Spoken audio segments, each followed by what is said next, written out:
यदा यदा हि धर्मस्य ग्लानिर्भवति भारत अभ्युत्थानमधर्मस्य तदात्मानं सृजाम्यहम् परित्राणाय साधूनां विनाशाय च दुष्कृतां धर्म संस्थापनार्थाय सम्भवामि युगे युगे।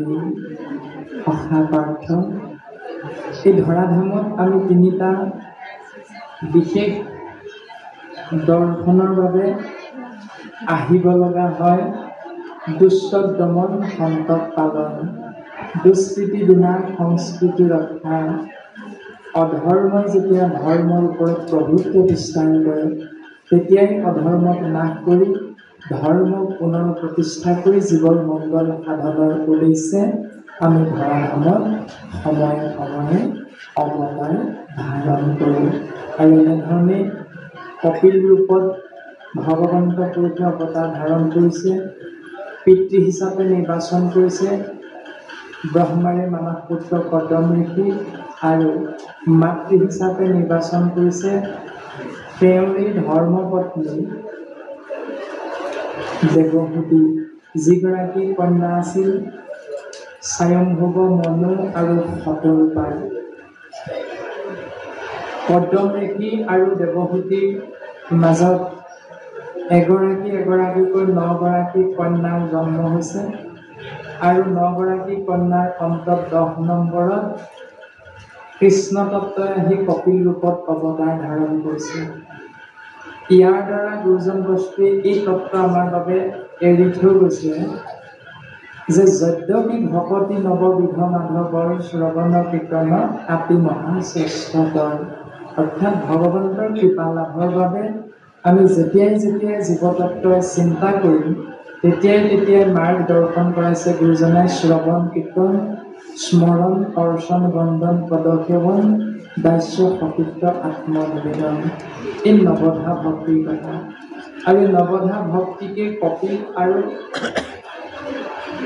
কপিলৰ জন্মৰ প্ৰাক মুহূৰ্তত কদম ঋষিৰ ঔৰসত দেৱহূতিৰ গৰ্ভত এই 9গৰাকী কন্যাৰ জন্মৰ কথা প্ৰকাশ কৰিছে আধ্যাত্মিক জ্ঞান। যেনেধৰণে আমি হৰিধাৰী মনুষ্য নামৰ জীৱতত্ত্বই যেতিয়ালৈকে শ্ৰৱণ কীৰ্তন স্মৰণ সহিতে 9বিধ ভক্তিৰে নিজকে আশ্ৰয় কৰিবলৈ চেষ্টা নকৰিম তেতিয়ালৈকে 10 নম্বৰতে কপিল প্ৰভুৰ যিধৰণে জন্ম হোৱা নাছিল, ঠিক তেনেকৈ আমিও কৃষ্ণ তত্ত্ব ক'ত আছে, কেনেকৈ আছে, তেওঁৰ কৃপা আমি কেনেকৈ লাভ কৰিব পাৰিম, তেওঁৰ কৃপা ধন্য হ'লে জীৱৰ কি লাভ হ'ব আদি প্ৰত্যেক ভাগী প্ৰশ্নৰ উত্তৰ, ভাৱনাৰ উত্তৰ আমি কেতিয়াও লাভ কৰিব নোৱাৰিম। যদিহে 9বিধ ভক্তিক 9গৰাকী কন্যাৰ জন্ম কৰোৱাৰ নিচিনাকৈ আমিও যদি সুন্দৰভাৱে হৃদয়ৰ মাজত হৰিৰ তত্ত্বৰ লগত, বাক্যৰ লগত, মনৰ লগত যদি সুদৃঢ় বিশ্বাসে সংযোগ কৰিব পাৰোঁ তেতিয়াহ'লে নিৰ্ঘাত সত্য যে 10 নম্বৰতে কপিল প্ৰভুৰ জন্ম হোৱাৰ নিচিনাকৈ আমিও কৃষ্ণ তত্ত্ব ক'ত আছে, কেনেকৈ তেওঁ কৃপাধন্য হ'ব পাৰিম, সমস্ত জ্ঞান আমাৰ লাভ হ'ব। গোকুল বৃন্দাবন ক্ষেত্ৰৰ গোপীসকলে প্ৰকাশ কৰিছে, ও কৃষ্ণ তুমি আছা সবাৰো পীড়িত, তত্ত্ব নাপাই তোমাক বিচাৰো বাহিৰত। হে কৃষ্ণ, তোমাক বিচাৰি মন্দিৰলৈ যাওঁ, মছজিদলৈ যাওঁ, নামঘৰলৈ যাওঁ, গীৰ্জালৈ যাওঁ, গছৰ তললৈ যাওঁ। আমি হৰিধাৰী মনুষ্যই বিভিন্ন পূজা মণ্ডপলৈ যাওঁ, এনেধৰণে কৃষ্ণ তত্ত্বক বিচাৰি সেৱা কৰি খাওঁ। কিন্তু গুৰুজনে শাস্ত্ৰসন্মতে উল্লেখ কৰিছে, কৃষ্ণ তুমি আছা কিন্তু সবাৰো পীড়িত, সকলোৰে হৃদয়ৰ মাজত কৃষ্ণ তত্ত্ব আছে।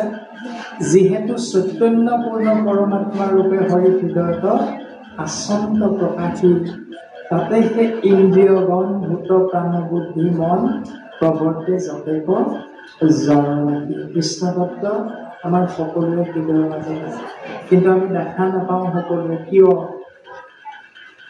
কাৰণ শাস্ত্ৰই আমাক উত্তৰ দিছে, এইৰাম সমস্ত কাষ্ঠতে অগ্নি আচন্ত বিয়াপি ঘৰি ফল বিনে তাংক নেদেখে কদাপি। জুই যদি বিচাৰোঁ চাবলৈ, তেতিয়াহ'লে জুইশলা বান্ধটো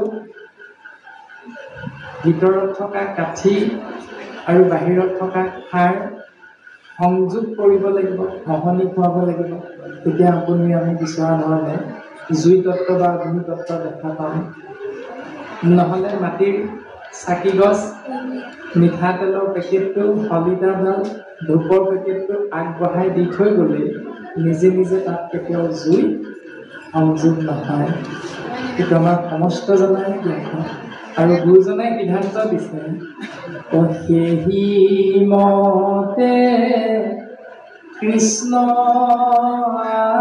আশা সবাৰো হৃদিত।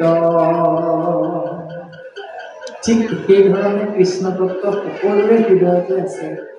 যিধৰণে জুইশলা বাঁহটোৰ বাহিৰত খাৰ আছে আৰু ভিতৰত কাঠিটোৰ এটা মূৰতো খাৰ আছে, কিন্তু জুই আমি দেখা নাপাওঁ, বিচাৰিলে নাপাওঁ। কেনেকৈ পাম? পদ্ধতিটো দিছে। ঠিক তেনেকৈ কৃষ্ণ তত্ত্বৰ হৃদয়ৰ মাজত আছে যদিও শাস্ত্ৰই কৈছে, ভকদিন হৈয়ে জানা নহন্ত দেশত। যদি ভক্তিক আশ্ৰয় নকৰা, তেতিয়াহ'লে কৃষ্ণ তত্ত্বৰ হৃদয়ৰ মাজত আমি দৰ্শন নাপাওঁ। আৰু নাপালে আমি কি উপাধিৰ পাছতে দৌৰি ফুৰিম। গগৈ, শইকীয়া, বড়ি, পাওগাম আদি বিভিন্ন উপাধি কেন্দ্ৰিক হৈহে আমি প্ৰত্যেকজনে ইজনে সিজনক সম্বোধন কৰিম। যদি সেই সম্বোধনত জীৱৰ মংগল নহয়, তেতিয়াহ'লে শাস্ত্ৰই কোৱা জীৱৰ মংগলৰ পথটো হ'ল ভক্তি। ভকতীয় বীজ শৰণকে নিজ প্ৰেমানন্দ তাৰ ফল, শৰণ বিনাই ভকতি কৰয় এৱা ঘটৰ যেন জল। এনেধৰণে সিদ্ধান্ত দিছে।